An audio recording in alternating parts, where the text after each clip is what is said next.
Dear friends, we will see our next lecture on mitosis. Last time we have seen everything about mitosis, its significance. Now we will see about meiosis. So meiosis is also a process of cell division in which the cell division occurs in reproductive cells, or we can say germinal cells or germ cells or sex cells, not only in body cells. So these sex cells are reproducing by meiotic division method. Here the half number of chromosomes are developed, 2n number of chromosomes are developed. How, that we will see one by one. So these are various stages of meiosis, as we have seen already in mitosis: prophase, metaphase, anaphase and telophase. So in prophase we have seen in mitosis there are some stages like interphase, leptotene, zygotene, pacitine, diplotin and diakinesis. And then this is the prophase first, then metaphase first, anaphase first and telophase first. So in this meiosis, this division occurs. In interphase, only the centromere is here develops. This one is the nucleus and this small is nucleolus, and this is nuclear membrane which is binding all the nuclear material, and this is the plasma membrane binding the cell material. So in this way this interphase activity starts here. The division, before starting the cell division, this preparation is there naturally called as interphase. In leptotene, these threads are, chromosome threads are separated and randomly scattered and having a central centromere to all the chromosome materials in leptotene stage. These chromosome threads are joining and forming a pairing in zygotene stage. You can see that these two are come together, these two are come together. In this way the pairing is formed in zygotene.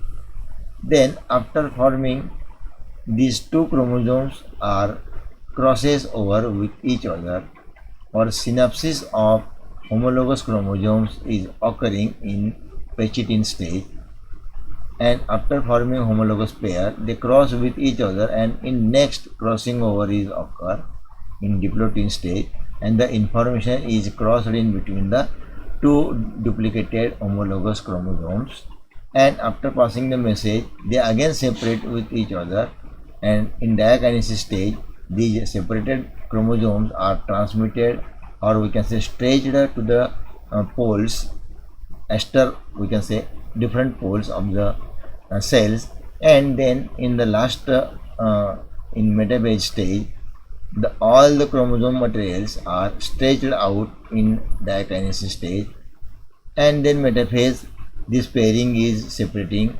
In anaphase the notch is formed, and in telophase completely two cells are differentiated and two cells are very ready, or two copies are made and the two cells are formed. So this is the stages of activities of meiosis that we have already studied previously. Now these are the diagrammatic presentations for the better understanding to you. Now in second meiotic division, this was the first division but we have studied. In second division, each haploid daughter cells resulting from the first meiotic division and now divides equationally to give rise to two haploid daughter cells. This process resembles normal mitosis very closely without interphase stage, and similarly consists of following four phases. So the method is, or the names are quite similar as mitosis, only with little difference that we will see here. A, prophase second. We have seen prophase first, now prophase second. the centrioles duplicate and migrate towards the opposite poles. Each set of centriole is surrounded by aster rays, or we can say spindle fibers, aster rays. The nuclear membrane and nucleolus disappears. So this occurs in prophase second stage. Nuclear membrane and nucleolus both are disappeared. Nucleolus is also vanished. In metaphase second stage, the spindle of fibers appears, or we can say the spindle fibers appears. Then the chromosomes, each consisting of two chromatids held together by a centromere, arranged at the equatorial plane, and the centromere of each gets attached to the spindle fibers, and the equatorial plane in this case is at right angle to that of the first division. So in this way, the aggregation of material to the equatorial bone with pairing attached by the centromeres, and they are attaching to the central fibers released from the ester, that is spindle fibers. This is the activity carried out in metaphase second. In anaphase second, each centromere divides to separate the two chromatids which migrate to the opposite poles, and in this way, in anaphase, both pairings separated to form two copies to divide in the next stage and form two different cells. This is called as telophase cell, in which the cells are divided and the two copies of the chromatin materials are completely formed. In telophase second, at each pole, a nucleus is reorganized, which was vanished in this stage are reorganized here, and this is followed by cytokinesis, means breaking cells into two, resulting in two daughter cells. So this is the second meiotic division, in which prophase, metaphase, anaphase and telophase performs the activities to form a two different daughter cells. So this is the second division. Some stages of meiotic division are diagrammatically shown for the better understanding that the two cells from meiosis first in prophase second, you see the chromosome pairing. These are the two esters forming the spindle fibers. In metaphase second, the pairing is here, centromere is attached, both are coming to the equatorial plane. Then in anaphase, the pairing is attached to the spindle fibers, to the ester, these are the esters, and attached to the chromosome pair. Then they are started to stretch towards the pole in anaphase, and in telophase they are completely formed two different sets, and these two different sets forming the notch in the cell to form the boundary of the two cells, and the new nuclear material is reorganized and nucleus is formed here completely, and cells are also divided and two cells are formed, daughter cells. Therefore this is called as meiosis second stage, or meiotic division for 2n number of chromosome divisions into n number of chromosomes. So this is a single way, this is a single type by which we can understand how the meiotic divisions are takes place. Now the further is G protein coupled receptor and role of second messenger, or we can say cyclic AMP, adenosine monophosphate, cyclic AMP, G protein coupled receptors. Receptors are of different kinds, glucoprotein or glycoprotein or G protein we can say. And what is the role of these? G protein coupled receptors, or we generally call as GPCRS. G protein coupled receptors are generally known as GPCRS, are the largest and most diverse group of membrane receptors. So these are the membrane receptors in eukaryotic cells. So they receive the information or messages or signals. These cell surface receptors act like an inbox of messages in the form of light energy, peptides, lipids, sugars, and proteins. So these are the different types of receptors they receive as an information. And such messages inform cells about the presence or absence of life sustaining light or nutrients in their environment, or they convey information sent by other cells. So these are working as the receptors. They store the material or information sent by another cell. So generally called as GPCRs or G protein coupled receptor cells. Now, G protein coupled receptors are also known as 7-pass transmembrane domain receptors, or we can call it as 7 transmembrane receptors, or heptahelical receptors, or serpentine receptors. So these are the different names of these GPCRS materials. And G protein linked receptors, GPLRS, G protein linked receptors. This is a large group of evolutionary related proteins that are cell surface receptors.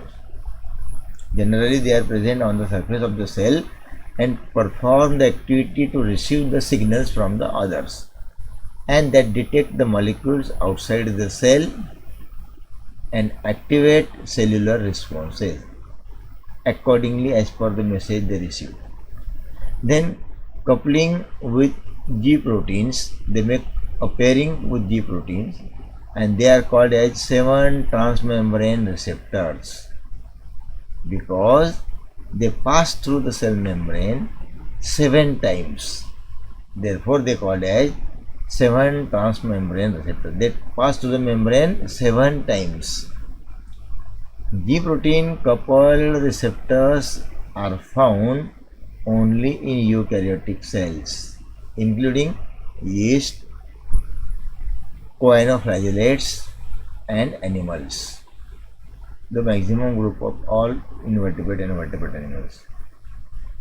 The ligands that bind and activate these receptors include light sensitive compounds, odors, or we can say smell, different smells, pheromones, then hormones, and neurotransmitter materials, and vary in size from small molecules to the peptides to large proteins. So these are the variations in their structures, in their functions. G protein coupled receptors are involved in many diseases. So most of the diseases show the G protein coupled receptor. Either they positively or they negatively, or they competently or incompetently transmit the information, transmit the signals, transmit the materials from cell to cell. There are two principal signal transduction pathways involving in G protein coupled receptors are: one, the cyclic MP signal pathways, and second, the phosphatidyl linositol signal pathway. So phosphatidyl linositol signal pathway is the second signal way, and cyclic MP or cyclic adenosine monophosphate signal pathway is very simple and general that we can see.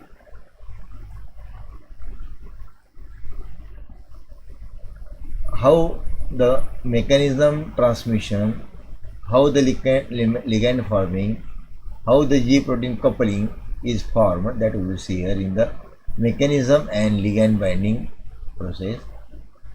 So first of all we will see the mechanism. The G protein coupled receptor is activated by an external signal in the form of ligand or other signal mediator. म्हणजे एका सेलचा दुसऱ्या सेलला जाणारा signal जी protein coupled receptor असेल अथवा नसेल अशी परिस्थिती आहे. इन द फॉर्म ऑफ लिगॅन्ड और अदर सिग्नल मेडिएटर. दुसरा मध्यस्थी पण असू शकतो किंवा स्पेशल सिग्नल पाठवणारा न्यूरोट्रान्समीटर मटेरियल देखील असू शकतो. This creates a conformational change in the receptor causing activation of G protein. Further effect depends on the type of G protein. Then G proteins are subsequently inactivated by GTPase activating proteins. GTPase activating proteins known as RGS proteins. So these are the activities that happens by this mechanism in which external signal is coming, the ligands are mediating, then information is transmitting, the receptors are receiving, activators are activating, and the G proteins which are subsequently inactivated by GTPase are activating proteins, and these are generally known as RGS protein. So in this way the mechanism is facilitated or carried out. Now what is ligand binding? So we have seen the ligand or signal mediator. So ligand binding, the GP series include one or more receptor for the following ligands. There are different types of ligands. One is sensory signal mediator ligand. Example, light and olfactory stimulatory molecules are transmitting the signals.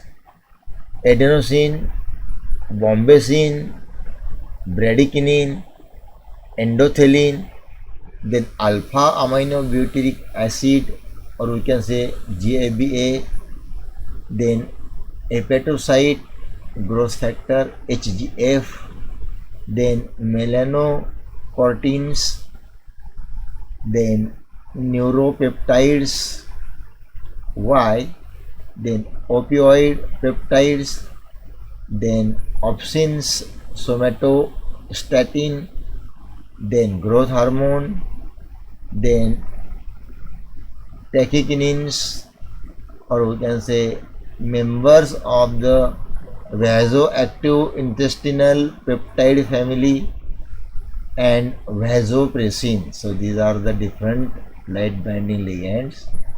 And in spite of that, then biogenic amines like dopamine, then epinephrine, then norepinephrine, histamine, serotonin, and melatonin are the biogenic amines that also takes place in the ligand binding activity. In spite of this all, the glutamates like metabotropic effects are also there. Then glucagon, then acetylcholine, which have muscarinic effect, are also present there.